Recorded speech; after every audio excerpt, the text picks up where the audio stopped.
niyo ba to? Hindi pa. Attacks against journalists and red tagging? Alam nyo, ang issue ito, kung hindi pa, halika at tatalakayin natin. Halika! Magandang araw po!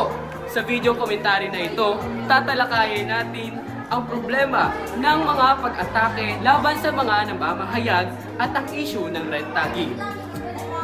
Iuugnay ko rin ito sa aralin natin tungkol sa enlightenment, lalo na sa idea ni Voltaire tungkol sa freedom of speech o kalayaan sa pananalita.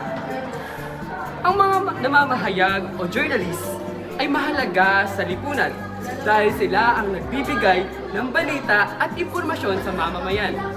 Ngunit sa Pilipinas, may mga journalists na nakakaranas ng minsan ay pag-atake sa kanila dahil sa kanilang mga sinusulat o mga sinasabi.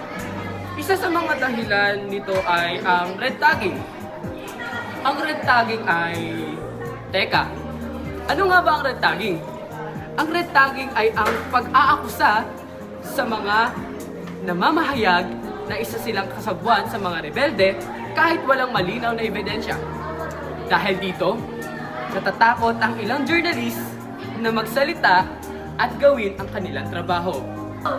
Uy, teka lang, diyan ka lang muna. Babalikan muna natin ang mga sinasabi ng mga kaibigan natin. Tara! Hoy! Ginagawa nyo? Kagulat ka naman. Anong masasabi nyo sa mga narinig nyo? Kung babalikan natin ang panahon ng Enlightenment, isa sa mga pilosopong nagtaguyod ng kalayaan sa pananalita ay si Voltaire. Para kay Voltaire, mahalaga ang freedom of speech. Dahil dito, naipapahayag ng tao ang katotohanan at opinyon. Naniniwala siya na kahit hindi tayo sang-ayon sa sinasabi ng iba, may karapatan pa rin silang magsalita. Ito ay mahalaga upang mapanatili ang demokrasya at kalayaan ng mamamayan. Upang matugunan ang problemang ito, mahalagang igalang ang freedom of speech sa bansa. Dapat protektahan ng pamahalaan ang mga journalists upang magawa nila ang kanilang tungkulin ng walang tayo. Rodrigo, asan ang may kasama mo? Bakit ka dito? Mahalaga rin ang responsableng pagbabalita at pagiging mapanuri ng mga mamamayan upang maiwasan ang maling impormasyon o red tagging. Sa pamamagitan ng edukasyon tungkol sa karapatang pantao, mas mauunawaan ng lahat ang mga kahalagahan ng malayang pananalita. Sa kabuuan, ang pag-aatake ng sa mga namamahayag at red tagging ay salungat sa mga ideya ni